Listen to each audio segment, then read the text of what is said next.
This seminar series is hosted by the Interculturality for Diversity and Global Learning Research Group, and it is organized by the Diversity, Equity and Education Collective, which is supported by the ECSC funded research project called Rural Youth Identities in India, with Gunjan Wadhwa, who is Dr. Gunjan Wadhwa, who is our postdoctoral researcher, and she's doing some amazing work together with our research group in creating a network of international scholars looking at issues around education and development, interculturality, intersectionality, and social justice.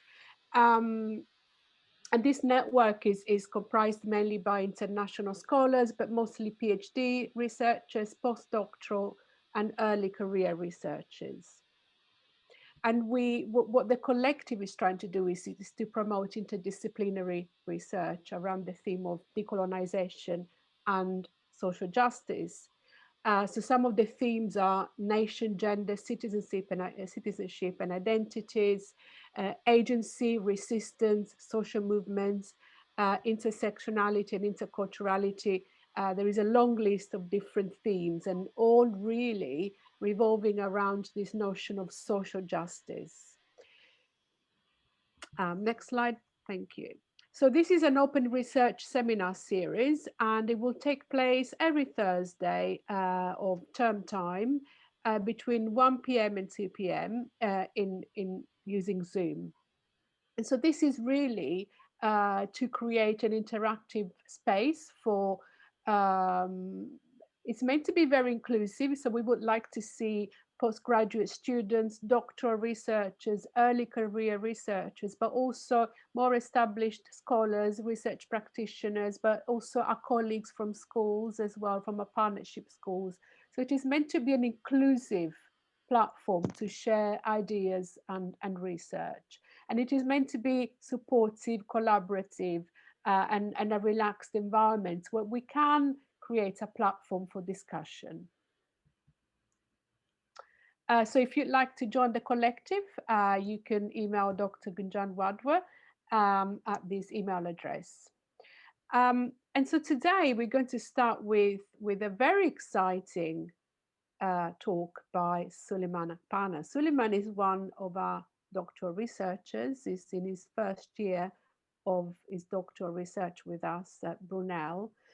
And his research, his current research, explores the distinctive religious nature of Islamic private schools in the United Kingdom.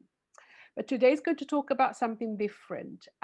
His talk, Powerless, Poor and Needy, the reproduction of colonial discourse of gender through educational interventions by I-NGOs in Afghanistan, analyzes critically the colonial agenda that underpins discourses of women empowerment in the global South, reproducing a stereotypical image of Southern women as oppressed, needy, and vulnerable.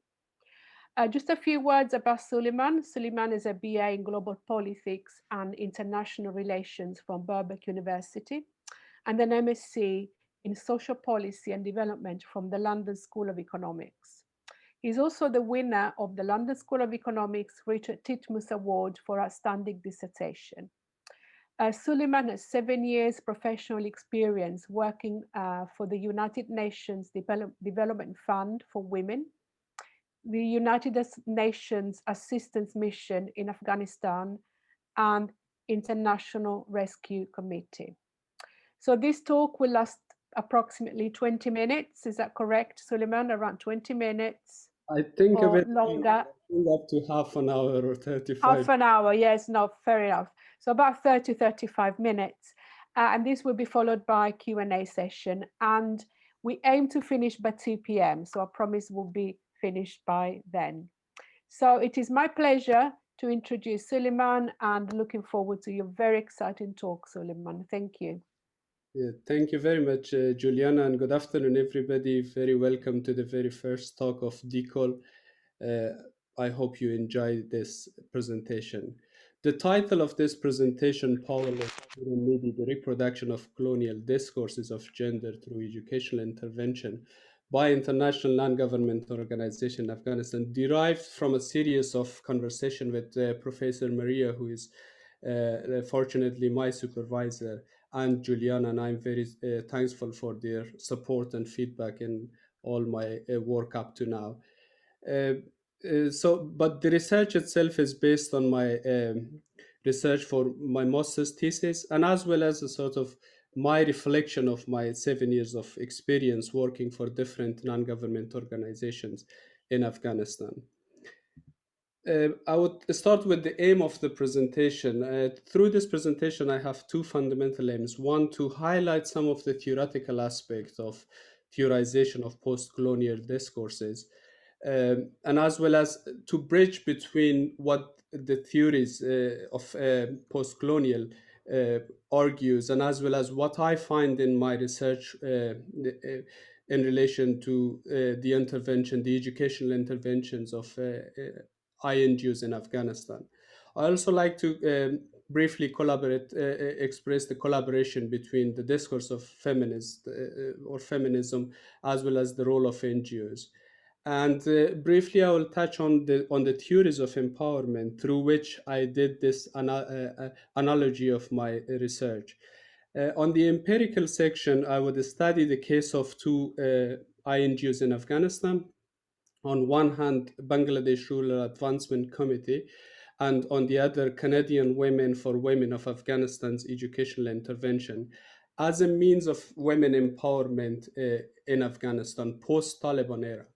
And through the theories that I mentioned, I would like to analyze the effectiveness of the role of these NGOs. And at the end, I will have some conclusions and takeaway points. But prior to that, I need to clarify that I'm not intending to discredit any individual or any organization by any mean. But what I want to do is to unpack and problematize their um, interventions in Afghanistan and critically engage with the sort of reproduction of colonial discourses through their intervention.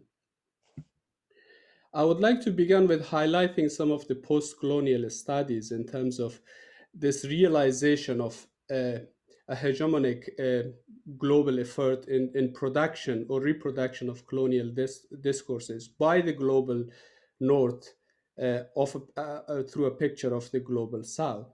And that begins with the very important work of Edward Said, the very classical literature of post-colonial studies, Orientalism.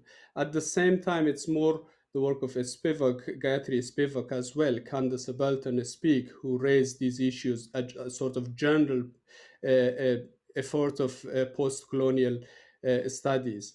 But I think it's more the work of Chandra Mohanty, who focuses on a sort of universalization of uh, global South's women through the projection of the global North's quote unquote white feminism.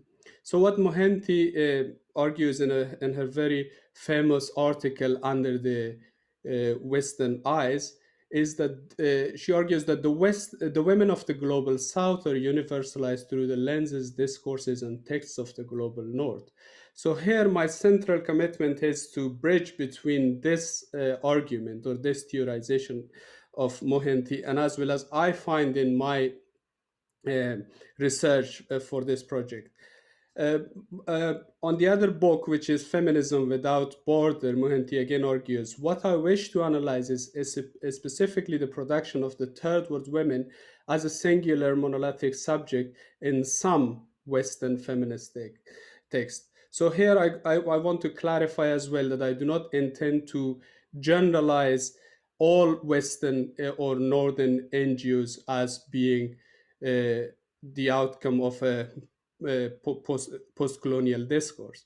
But my focus is on the two specific NGOs that I researched and on the two specific projects per NGO. I think it's also important to consider the concepts of power. While Naila Kabir defines power as the ability to control discussions, discourses, and agendas, and the ability to make choices, which I would refer in the subsequent slides.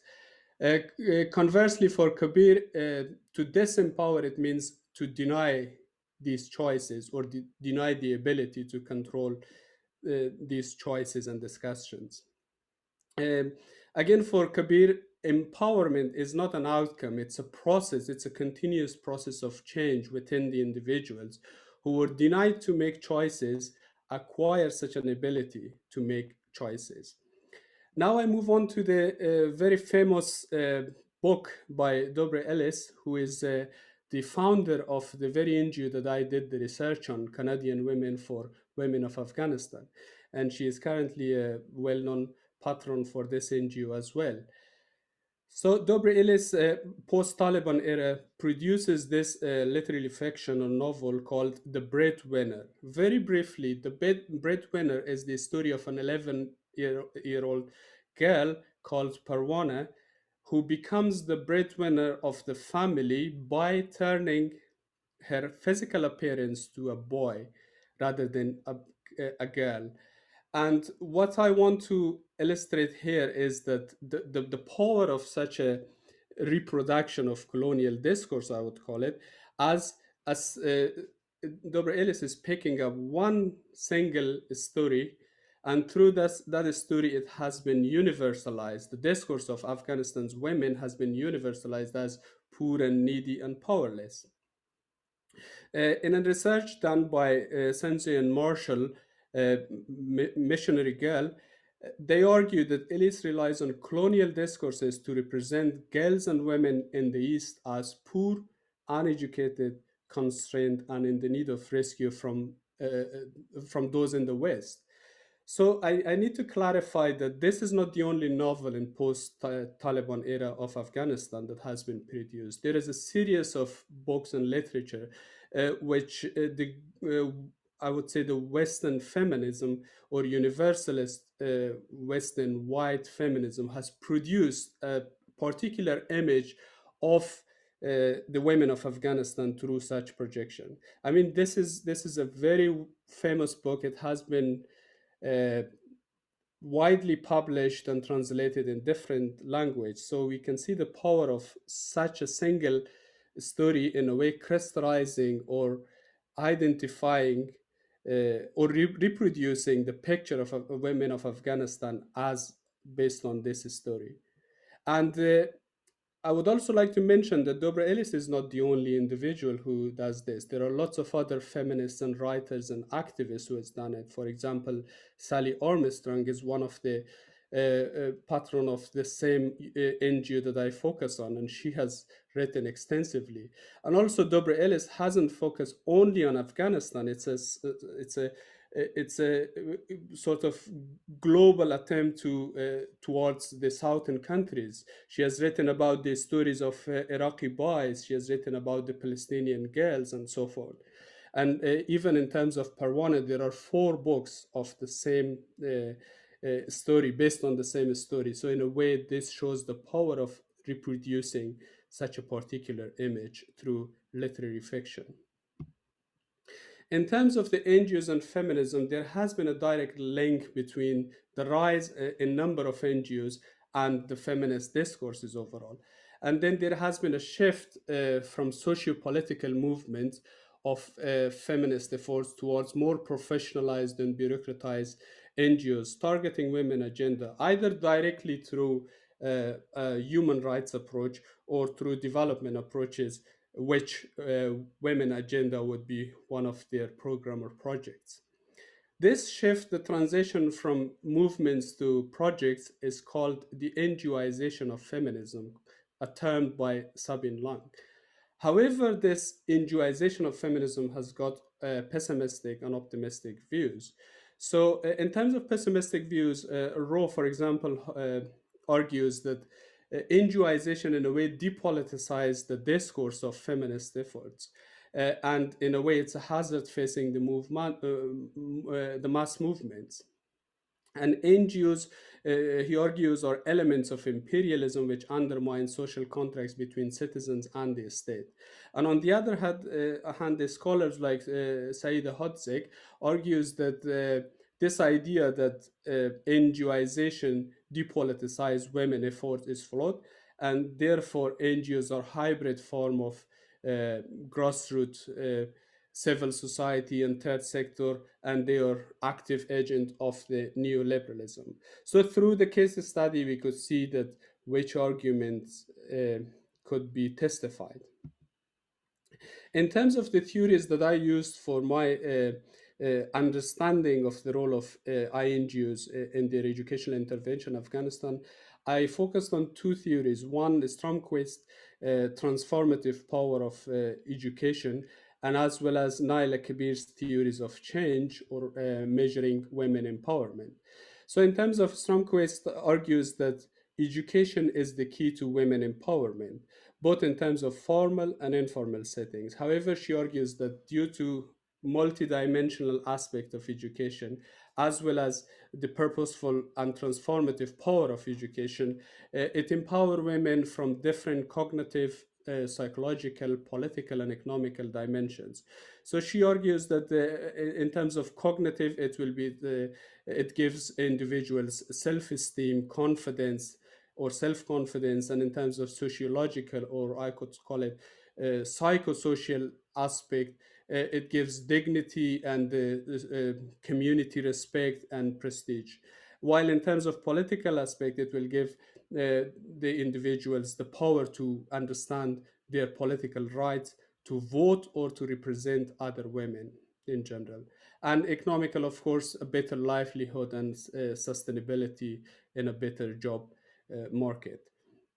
But in terms of the formal and informal settings, Stromquist is more pro-informal setting due to the fact that she argues that the informal settings provide further gender consciousness efforts, while informal setting, due to the age of students and as well as the pattern of the mainstream curriculum, there is less emphasis on the gender consciousness efforts. Therefore, she argues for long-term persistent interventions in any educational setting. But the issue that I pick up with this theory is that the issue of measurement of the women empowerment. For example, Stromquist refers to the girls' access to Nepal as an indicator of empowerment, while I argue that it's not necessarily the case that if a certain number of girls go to school, it means that they are empowered due to different contextual understanding. For example, in case of Afghanistan, if we refer to the number of girls going to the school, do they have books? Do they have notebooks to write? Are there teachers available to teach them? And so forth. Uh, Naila Kabir also argues that educational interventions only leads to potential social transformation rather than the ultimate outcome of a development process. In terms of the measuring women empowerment, Naila Kabir presented the theories of social change. And through this, she argues that there are three interrelated multi-dimensions through which women could be empowered, or facilitate the empowerment of women could be achieved. So this is a process of individuals change, which begins with a precondition, in a way, the resources. The resources would be referred to the access and securing of the claims, both in terms of material, human, and social resources. So in this relation, access to education can be only a resource dimension rather than the ultimate goal, which is the women's well-being. But through this process, from obtaining to the resources, going towards the ultimate goal, which is the outcome, the achieving the well-being of the women, is the agency, the agency that women has their voice and control their discussions and discourses, and to the ability to make decisions. While she referred to different types of choices, she referred to vital choices on one hand and quality choices on the other. So vital choices will be referred to the livelihood, the decision on marriage, the number of children that women would like to have, and the second order choices would be the choices of quality of life. So I would refer them to more sort of luxurious choices. Uh, a very important point of this theory is the consideration of insider values versus outsider values. So in a way, understanding the cultural context is very important for Naila Kabir. And here I can give an example of my experience working in Afghanistan. While I was working for International Rescue Committee, we had some international colleagues while we were doing field work with women to conduct some feasibility studies. Uh, I was in a position to translate for my colleague. And when we were going to the village, my expatriate colleague was telling me to tell the men in the meeting that we have come to meet your wife, or we have come to meet your women, which was very controversial at the time, that I couldn't even translate that because I knew the consequence of that sort of direct translation of that statement, rather than saying that we have come to meet our sisters and brothers, and in a way to link to gain their trust, in a way to be able to get access to the women due to the system of parda in Muslim countries or context. And Naila Kabir also criticized the indicators, as I mentioned earlier on, in terms of the issue of access to education, access to health services, and so forth. Similarly, Schaffers in 1998 conducted research on West Africa, and the finding of the research is that there are gender inequalities existing in the three countries that he has done the research, by women's heavier workload and men's dominance in decision making. But the outcome of the research shows that neither men nor women consider it as unjust. So, in a way, it's culturally accepted, and it has been negotiated. So, moving on to the case study, as I mentioned, I focus on two NGOs, Bangladesh Rural Advancement Committee and Canadian Women for Women of Afghanistan. For the sake of the time, I just highlighted the major comparison that I've done, similarities and differences. So in case of BRAC, it's located in Bangladesh, considered as a southern NGO, and their main development approach is poverty alleviation. Their donor is, beside other donor, it's Canadian International Development Agency, which is a key, which I'm coming to the point that I'm making through this presentation. And also in terms of their donor in Afghanistan, again, it's the Canadian Development Agency, and as well as Swedish International Development Agency. And if we could see the geographical coverage, they have covered the entire Afghanistan through their projects. While in terms of Canadian Women for Women of Afghanistan, it's based in Canada. It's considered as a northern NGO in terms of geographical classification, but their main development approach is right-based, and it's member-based, and as well as Canadian International Development Agency is their donor as well. And in the case of Afghanistan, again, their donor is CEDA. And we can see in terms of geographical coverage that they have covered 4 out of 34 provinces. So in a way, the most secure and urban cities at the time of research. I have, on the actual research, I have focused on 2 projects per NGO, which is Canadian Canadian Teachers Resource Kit and FANUS Teacher Education for Afghanistan, on the case of Canadian Women for Women of Afghanistan, and community-based schools and national solidarity program in terms of BRAC.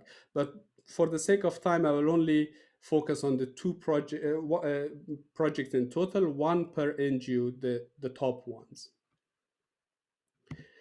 So this is the Canadian Teachers Resource Kit. It's an academic kit produced for the teachers of Canada, teaching social grades between the grades of social classes between the grade of 4 to 12 inside Canada. And the title is Understanding Human Rights in Afghanistan, Canadian Citizens as Global Citizenship. So in a way, the title indicates that there is a process that this kit is producing the case of human rights in Afghanistan, in particularly women's human rights in Afghanistan, and also it retreats what Mohanty considers as the global sisterhood, in a way, through a global citizenship, and indicating that it's our right to rescue, it's our right to support and take the women of Afghanistan out of that oppressive situation. So the objective of this kit is to educate Canadian students about their right and universality of the human right by studying the case of Afghan women. My research finding is that it had minimal, or I could say no, if direct effect to women of Afghanistan. Why? Because it produced an oppressed image of Afghan women in Canada, and it wasn't anything to do directly with the Afghan women. And in a way, the outcome of this reproduction or production of such an image was, in a way, justifying the military presence of Canadians' army in Afghanistan post the Taliban era. And on the other hand, through this discourse of global citizenship among Canadian students, they not only produced an image, but they produced such an image without the consent and will and knowing of Afghan women. And how they did it? The issues that I pick with the Canadian Teachers Resource Kit is that the issue of language and ethical aspects. For example, in their 2002 information bulletin, they've titled "Beyond Poverty and Oppression in Afghanistan." I mean, I'm not arguing that there wasn't poverty in Afghanistan and there wasn't oppression post-Taliban era, but globalizing this without understanding the causes of oppression, the linkages of those oppression is problematic. And also in their 2005 resource kit, they titled Oppressed People. So what happened was that around 500,000 of these information bulletins were produced and then disseminated around Canada. So as I mentioned, in the process of kits development, no Afghan was involved, neither men nor women, and it was produced by the student of Calgary University and teachers from various schools around Canada. So the outcome of this reproduction would be, on one hand, objectification of women in order to be able to reproduce a particular image as exoticized victims and to ultimately serve the political and military purposes of their donor, which was Canadian International Development Agency in this case, or the government of Canada. On the other hand, what I argue is that through this kit, they have instrumentalized Canadian students in a way to disseminate information about the, the produced picture of Afghan women throughout Canada by the Canadian students.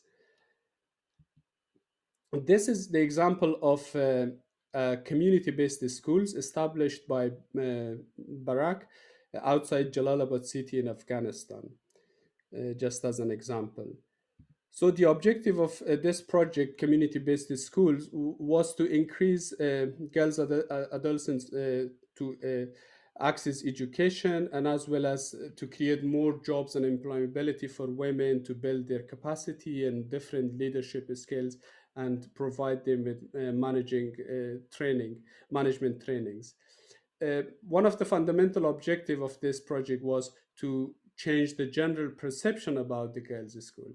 I think this is very important, that one of the problems that in patriarchal societies, girls are denied to go to school, beside poverty, insecurity, and other reasons, is the issue of general perception, especially the men's perception, arguing that if the women are empowered in a way to get more or further education than the men, in a way their power is in danger. So in a way they are more empowered, and that challenges the men's dominance in decision making as well as the overall sociological power.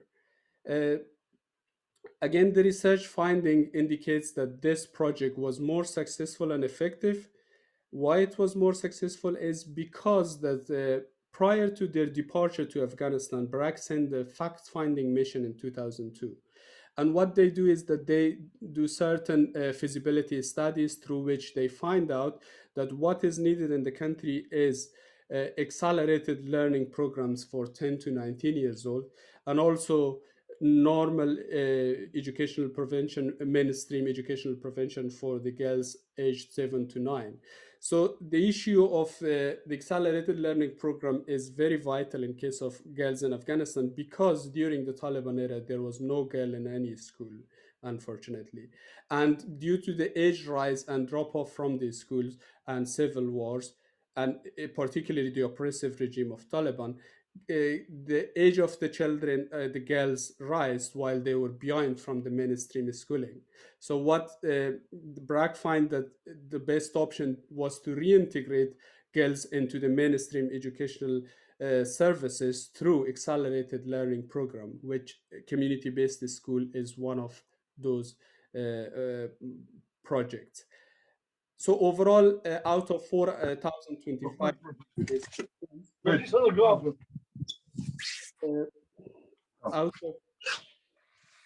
out of 4,005 community-based schools, 84% reintegrated to the mainstream educational system. And beside that, 4,300 local women who were hired as community-based teachers, and of course their introduction to the government, to the economy is vital, and the workforce is a great impact as well. So just as an example, the impact of BRAC's educational intervention on the life of Farida, who was a community-based school, the argument is that in an interview, Farida mentioned that she is 19 years old, of course, at the time of the interview, and finished 12th grade school before becoming a community-based teacher. So she says that she finds dignity in teaching and has gained communal respect. Financially, she supports her entire family and pays for the education of her younger siblings. So considering the two dominant theories that I mentioned earlier on, Stromquist and Kabir, we could see that education empowered Farida from different dimensions. In terms of cognitive, that she has got self-esteem and dignity, and in terms of sociological or psychological, we could say the communal respect that she gained, and of course, economically, her ability to fund the education of her siblings. But even considering the theory of change of Naila Kabir, we could see that education not only paved the resource dimension of to her life, but also the agency that she is raising his wife. She is proud. She is feeling communal respect and dignity, and of course that has led to the well-being. In this case, empowerment of Farida, as an example. So this is the research, my key findings, taxonomy, I could say, through which I position the work of two NGOs that I focused on. On the right bottom part, we could see the work of BRAC, which has taken a very conservative approach towards understanding the context of Afghanistan, the classical patriotic aspect of women empowerment in Afghanistan, but also inclusion of men in targeting both men and women in their empowerment projects. So again, I want to re-emphasize that in order to empower women in a classical patriotical society, it's very important to involve men in that process as well. And it was so more sort of a understanding a cultural bottom-up approach. On the other hand, we see the work of Canadian Women for Women of Afghanistan, who has taken a universalist approach, and it has decontextualized gender norms through a top-down approach, through universalist feminism, I could say, and as well as taking a modernist approach. That means that their work was more based on the modern and urban cities rather than reaching the conservative and rural areas. And the summary and takeaway points of today, I hope that I was able to show there is a hegemonic process of reproduction of colonial discourses through literary work in one hand and the work of NGOs, particularly the gendered focus aid of the global north on the other hand. And I also expressed the importance of NGOs' role in reproduction of colonial discourses of feminism and women empowerment. And overall, through the comparison or comparative study of two NGOs, I argued that NGOs' mission can be drifted and it can contradict their neutrality and the effect of their project through short-term periods. But at the same time, I had some policy recommendations through this paper or research that the government should not instrumentalize NGOs for their political agendas, and they should let NGOs to be an active part of civil society and third sector.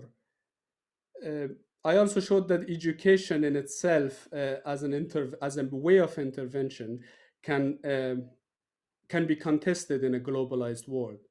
And at the very last point is that the global north feminism should not focus on gender aid through promotion of a universalist approach to feminism by a sort of particular universal or westernized feminism.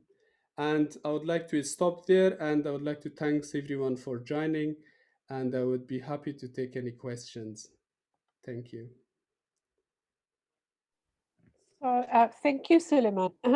Very, very interesting research, and lots of so many questions now around what feminism, Western feminism, and how values are universalized and then applied to different contexts. So I think it's very timely to talk about these issues. So if you have any questions, would you mind writing them in the chat and then I'll read them out. So we have a first comment, Babia. Hi. First of all, thank you for being here today. But Bill says, thank you for sharing your study. It was fascinating to hear. It is a great case for decolonizing the curriculum and challenge some of the racism that masquerades education and academia. Um, this is a great comment, and I think it is a very important point to make this link between what Suleiman was sharing with us today around the role of NGOs in propagating this idea of feminism as a universal value, and how it is applied in a decontextualized manner in the global south. But obviously, it's interesting to think how that can be applied within the global north, as it were, and how it could be applied um, to education and the movement to decolonize the curriculum. Do you have any thoughts about that, Suleiman? Well, I think with the development of post-colonial studies, that's a very fundamental uh, milestone, I could say, in terms of looking into this relation between North and South binary. But at the same time, I mean, there are different approaches and ways that we could do in terms of academia, the same as I did, research on the particular themes and trying to analyze and problematize the relationship between a sort of universalist approach to human rights, to women rights in general, and as well as this relation of North and South, and look into it more in further detail. And as well as in terms of practical work, uh, individuals who are involved in policy formulation, they should consider different aspects of their involvement and the ethical issues, the issue of representation, the issue of creating either so much of othering or otherizing others through their policies, at the same time, or being a sort of decontextualized sisterhood or brotherhood or humanhood. So all this needs to be studied more further, I think. Thank you. Yes, absolutely. And Gunjan says, unmute, feel free to unmute. This is meant to be an informal platform for discussion. So if you have something you'd like to add to the conversation, please do unmute yourselves and join us in this conversation. I was just going to, Juliana. I just want to say bye, Min. Min has left. Sorry, Min, that you had to leave early, but thank you for joining us. Sorry, Bal. Yes, go ahead. I was just going to say that at the moment, education is being sold. I mean, I know you're talking about NGOs and education via that route, but I think education is creeping in lots of different ways, from the north to the south, in all sorts of forms, and it is being sold, and it's not just education that's being sold. There's a certain ideology that's being sold as well, a particular way of life that is being sold, and I don't think those implications are looked into in great depth and detail when institutions start selling education. Obviously, no, I fully agree with you on that.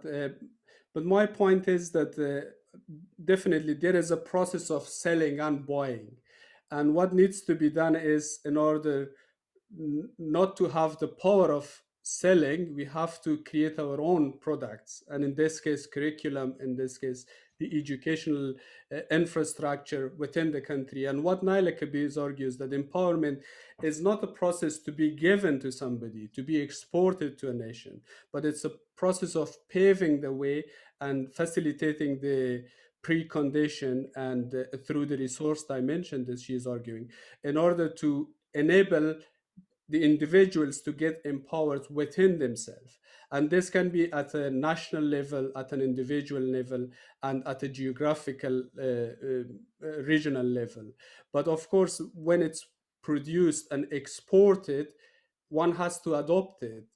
If it's not adopted, if it's prevented, then I think that will be a constraint for that exportation.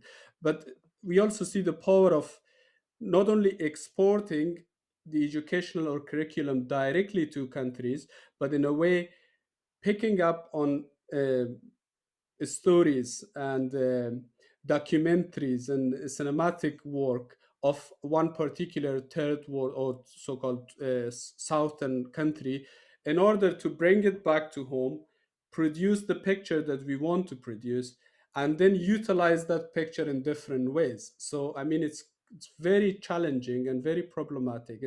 There isn't any one solid solution for this, but I think there are different approaches, and one of the approaches would be paving the way for development within the nations, within peoples, a sort of self-realization, what we need, how we need to do this.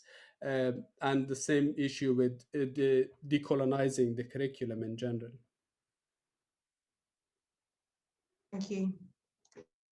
Thank you, Sulaiman. And Bao, thank you for your intervention.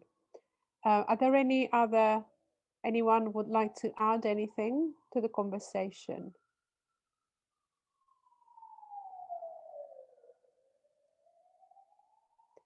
I think it is interesting, Sulaiman, that your current research is actually looking at othering within Western societies.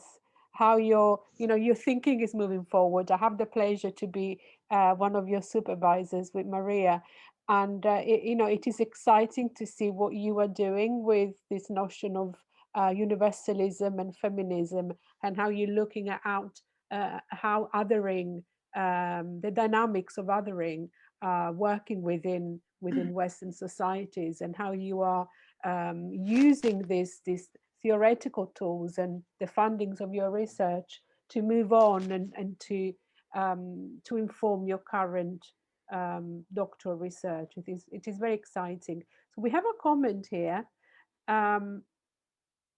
Rafika says it is important to highlight westernized approach to women in the cultures and context, in this idea of exoticized victims and portraying the women as in need of rescue by the West.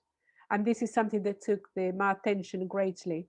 Could you tell me more about how men also were targeted in the example of BRAC? in your slide fundings? Yes, I mean, one of the approaches that the men were involved was in terms of policy formulation for community-based schools.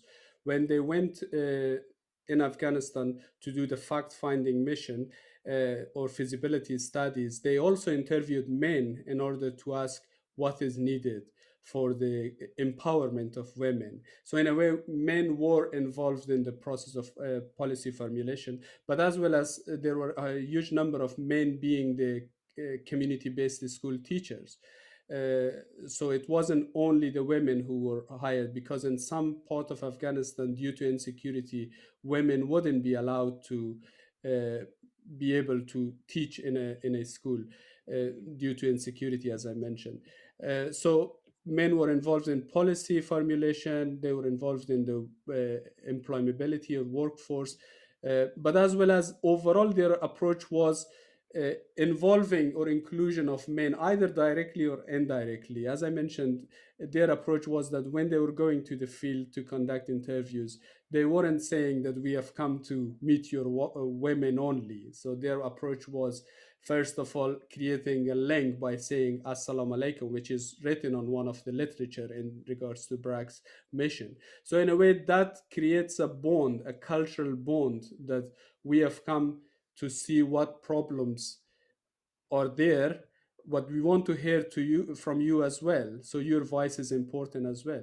And I think that's a very important aspect, as I mentioned earlier on, that I believe that no women empowerment project could be achieved without working on the perception of men, and in a way crystallizing and highlighting that we are, through this work, we are not getting the power from you to give to the women, but we want to work with the women to be a partner to you in terms of livelihood, in terms of raising the children, and so forth.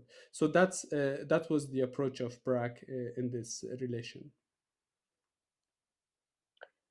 Thank you, Sulaiman. And also, I mean, Rafika was actually asking two questions. So the other question in a comment was about this portraying women as in need of rescue by the West. And why do you think, what do you think is the dynamic there? Is that because the question is it because of not knowing these women, or what do you think is behind that? To be honest, I think there are there can be two reasons for this. One, the consciousness behind this agenda, uh, and one, the unconsciousness. By consciousness, I mean by deliberate intention to reproduce a picture of the women in global south. Why? To justify either their military presence, their operation in Afghanistan, and in this particular case, I personally think that there is some intentionality in this, because the owner of the NGO, or the founder of the NGO, is the writer of the book, in a way producing the picture of the girl, highlighting those images of the girls or women in general of Afghanistan, and then not only selling the books to the global West from an economical point of view, but also fundraising for their NGO through that book.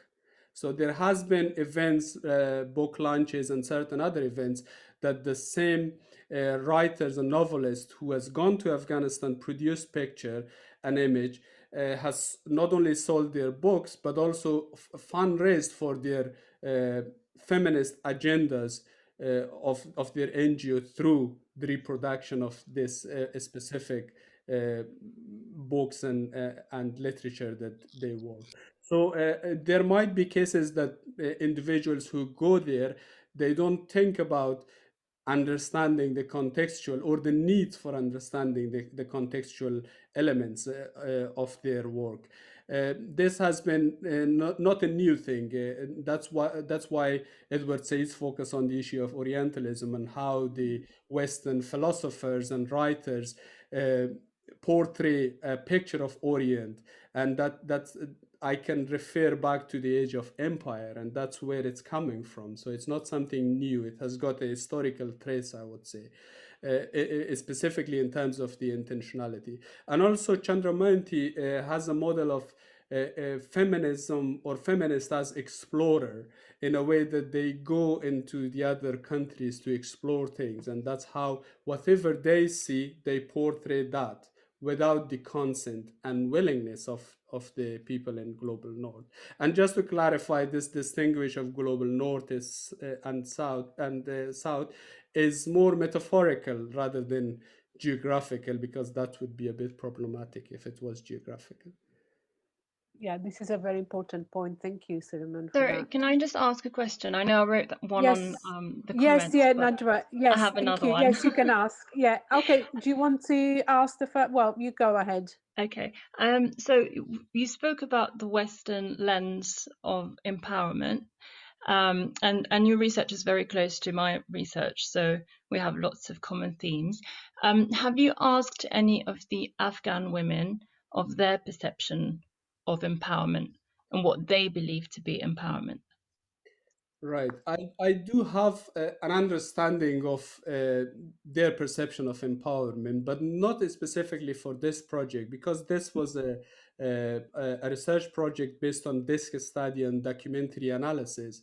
And for the master's thesis, I know it's hard to do first-hand research. But while working in Afghanistan, I know that the perception of women of Afghanistan in terms of empowerment is very different, because one of the arguments that the women of Afghanistan highlights and mentioned is that the global north or Western countries see us in burqas. We don't see burqas. So that's a fundamental conceptualization of empowerment. So in a way, the global north disempower women of Afghanistan in this context, through some of the literature and interventions, through this projection that whoever is wearing veil is backwarded, is uneducated. It's not something that they want. They have been pushed to do this by the men and by the patriarchal system in general. Thank you. And I also wanted to ask whether or how far women were involved in the decision making and policy making in terms of education. You mean in terms of general education or the projects that I mentioned? The projects that you mentioned. Right. On one hand, we could see that it was the Canadians Teachers Resource Kit, which was based in Canada. No Afghan women was involved in that. Okay. It was all Canadian students from Calgary University and other teachers around the Canadian schools. But in terms of BRAC, women were involved in the policy making, as I mentioned, through the fact-finding mission that they had. They interviewed, they did certain focus group discussions with the women. They realized that because of the war and the oppressive regime of Taliban, women were dropped from the school. So the children, the girls, age rise, but they didn't go to school. So their approach was having accelerated learning system, in a way, 2 grades in 1 year or 3 classes in 1 year sometimes, through a pushed and accelerated approach to catch up with the mainstream schooling. And of course, as I mentioned, the women were involved in policy making and delivering, and we could see the case of Farida as a community-based teacher. Okay, thank you. Thank you, Najwa, for your questions. Did I quickly ask something like a follow-up question of sorts? Yes, of course. Sorry, who's speaking? It's Gunjan. Gunjan, I couldn't see. Hi, yes, Gunjan, of course. This is, I mean, I already know this, but it might be good for the audience also to know the question of positionality, because when you're doing this kind of work and you identify with certain, markers of identity and belonging and all of that, so how do you reconcile with the kind of the work that you have done in this context, the kind of the development work, the practitioner work that you've done, and then writing about it? So this is just me asking about, like, where does this interest come from for you, and then how do you navigate your positionality in writing about this? Right. I think it's quite a difficult question to answer in terms of reflexivity and positioning of myself as a writer. But what my approach is that through my practicing work in Afghanistan, I realized that there is a sort of top-down approach through the NGOs that I worked with, not only in terms of decontextualizing women agendas, Afghan women agendas, but overall in terms of their operational intervention in Afghanistan. And the mechanism of we know best was there existing. And that in a way paved way for me to consider that as a research question for my master's thesis. And that's why I evaluated the role of I-NGOs in terms of women empowerment in Afghanistan. That was the title of my research. So I think that would be a legitimate and a justifiable approach to base your work on some sort of literature, either first-hand if possible, if not through this study and documentary analysis. And that's what I did. Of course, it's affected by my work, as I mentioned, but I always wanted to back that with some sort of scientific evidence rather than claiming what I saw was right without any evidence, if that makes sense. Yeah, thank you.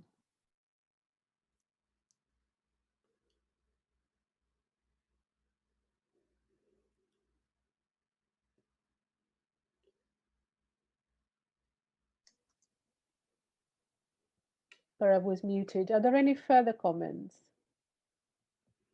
I'm quite conscious. We have a few minutes left before 2 p.m. So if there's anyone who would like to maybe use the chat or comment.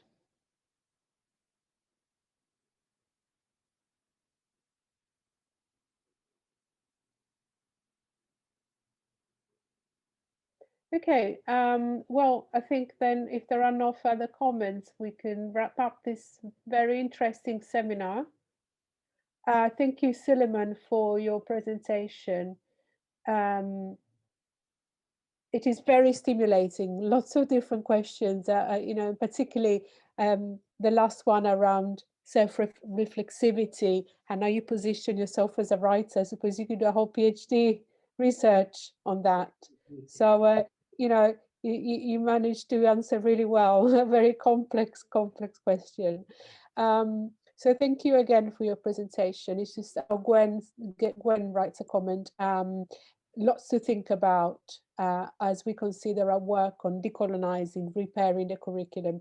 I think it is important making that connection to our context. So very, very important. Gunjan, I'm just going back to the chat for the next seminar. Just see where it is. Yes. Oh yes, the next session. So as promised, we finish at 2 p.m. So perfect timing today. Great. So the next session is next Thursday, 29th of April, 1 p.m. on exploring identity, gender and empowerment of underrepresented groups, British Arab and North African Muslim girls, by Nanjwa Igute. So who's a doctoral researcher here at Brunel as well. So we look forward to that next week very much. And it is great to have this forum to exchange ideas. It is very stimulating. So thank you, Gunjan, for leading with this great collective. And thank you, Sulaiman, again for presenting, and to everybody for being here today. I look forward to seeing you next week, everyone, and have a great day.